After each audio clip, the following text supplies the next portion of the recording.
अपितु उनको प्रसन्नता हुई कि महात्मा मेरी बड़ी कृपा की आपने प्रभु, कि मुझे श्राप दिया, क्योंकि श्राप के कारण मैंने जो महात्मा का अपमान किया है, उस अपमान का मुझे प्रतिफल तुरंत मिल गया। क्योंकि जब परीक्षित जी घर पहुंचते हैं तो पहुंच करके अपने आप को कोस रहे हैं कि मुझसे क्या गलती हो गई, मैंने क्या अपमान कर दिया, मेरा सारा घर, मेरा कोष, मेरा खजाना सब जल करके नष्ट हो जाए, लेकिन मुझे ब्राह्मण का जो मैं अपमान किया है मुझे उससे मुक्ति मिल जाए। तो जब शाप का संदेश मिला तो आज दुखित नहीं हुए हैं, अभी तो प्रसन्न हो गए हैं कि बड़ी कृपा हुई, भगवान ने बड़ी कृपा की कि मेरे अवगुण को तुरंत ही भगवान ने प्रतिफल दे दिया।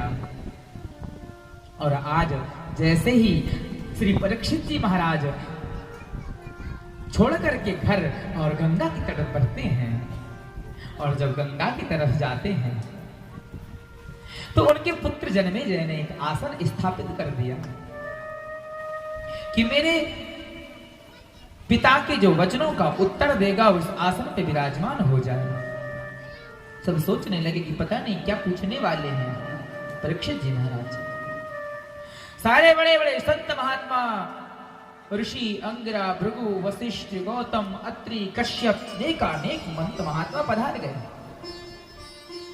बड़े बड़े आयु वाले बड़े बड़े तपस्वी लोग बैठे हुए हैं, और आज श्री परीक्षित जी महाराज प्रश्न कर रहे हैं कि हे महात्माओं, आपसे बस एक बात जानना चाहता हूं, मुझे मरने का कष्ट नहीं है, लेकिन मेरी मृत्यु आने वाली है और मेरी मौत सार्थक हो जाए, इसका आप कोई उपाय बताओ। उन्होंने प्रश्न किया कि म्रियमाणस्य किं कर्तव्यम,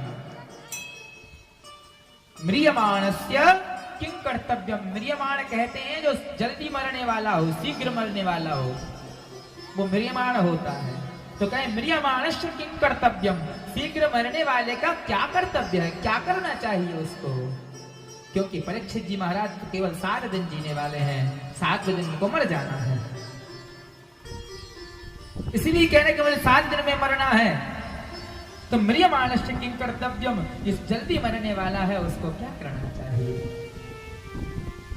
सोचो आप, परीक्षित जी महाराज ने केवल हमारी और आपकी सबकी बात कही, स्वयं की बात नहीं कह रहे हैं।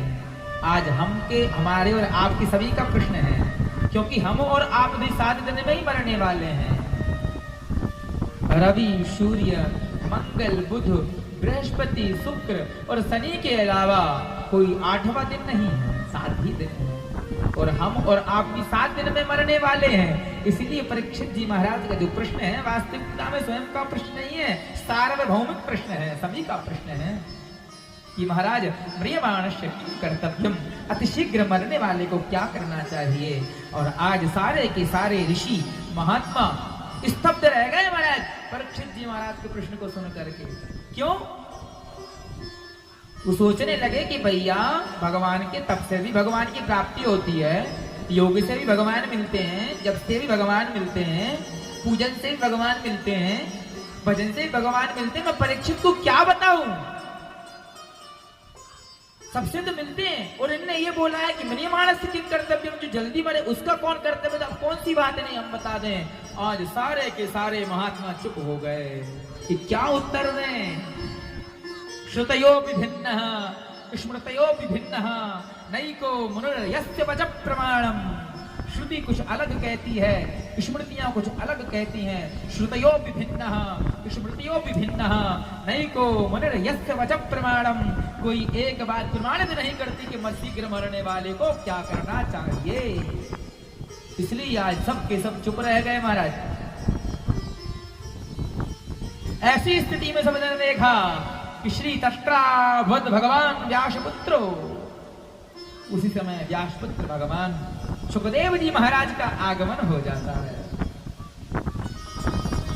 और जैसे सुखदेव जी महाराज पधारे सभा के बीच में, सारे के सारे महात्मा खड़े होकर के प्रणाम करने लगते हैं। अवधूत वेशः अलक्षणिंगो नल्लावतुष्टः,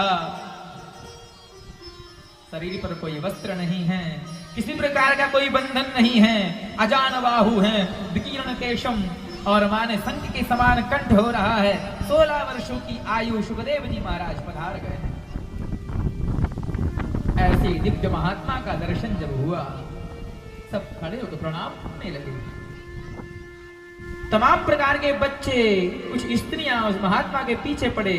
महात्मा निर्वस्त अवस्था में चले आ रहे थे, कुछ बच्चे चिढ़ा रहे, कोई कुछ कह रहा है। लेकिन जैसे ही यहाँ कर देखा कि सारे के सारे महात्मा खड़े होकर के सम्मान कर रहे हैं, राजा परीक्षित खड़ा होगा, सब बच्चे भी घबरा गए कि लगता है कोई बहुत बड़ा सिद्ध महात्मा है, अब भागो नहीं तो राजा ने कहीं देख लिया तो हमारे लेने के देने न पड़ जाए। तुरंत जैसे ही देखा, आज महाराज पाद्य अर्घ देने लगते हैं श्री परीक्षित जी महाराज। परीक्षित जी महाराज ने सोचा कि महाराज इतने इतने बड़े सिद्ध कोटि के महात्मा बैठे हैं, जो कई चतुर्युगी व्यतीत कर चुके हैं, और ऐसे सिद्ध कोटि के महात्मा जिनको खड़े होकर सम्मान दे रहे हैं, कोई सामान्य पुरुष नहीं है भैया। वो कह रहे हैं साक्षात भगवान आ गए। परीक्षित को जिस समय आपने कल कथा सुनी थी कि गर्भ में परीक्षित जब थे, उत्तरा के गर्भ में, तो भगवान ने वहां पहुंच करके रक्षा की। और आज जब परीक्षित को दोबारा जब संकट आया तो क्या कहा, तत्रा भगवत भगवान व्यासपुत्र, स्वयं भगवान व्यासपुत्र सुखदेव के रूप में अवतरित हो गए हैं। बोलिए सुखदेव भगवान की जय। आज सुखदेव के रूप में भगवान का आगमन हुआ है, इसलिए कहा तत्रा भवत भगवान व्यासपुत्र। और श्री जन्मेजय इत्यादि ने जो आसन बिछाकर रखी हुई थी, आज सीधे महात्मा जाते हैं और उसको तुरंत विराजमान हो जाते हैं।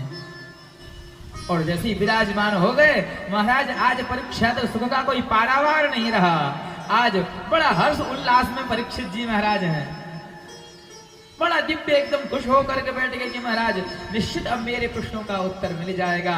और जैसे ही महाराज परीक्षित जी महाराज सामने पहुंचे और पहुंच करके तुरंत प्रणाम करके कहने लगते हैं, महाराज म्रियमाणस्य किं कर्तव्यम, शीघ्र मरने वाले का क्या कर्तव्य है, क्या करना चाहिए। सबने सोचा भैया कि महात्मा को बैठने दो, थोड़ा जलपान करने दो, इसके बाद पूछ लेना। कहा नहीं भैया, जो महात्मा होते हैं वो गोदोहन काल से अधिक नहीं रहते हैं, और महाराज कहीं चले गए तो मेरा प्रश्न अधूरा रह जाएगा, इसलिए आते प्रश्न कर दिया।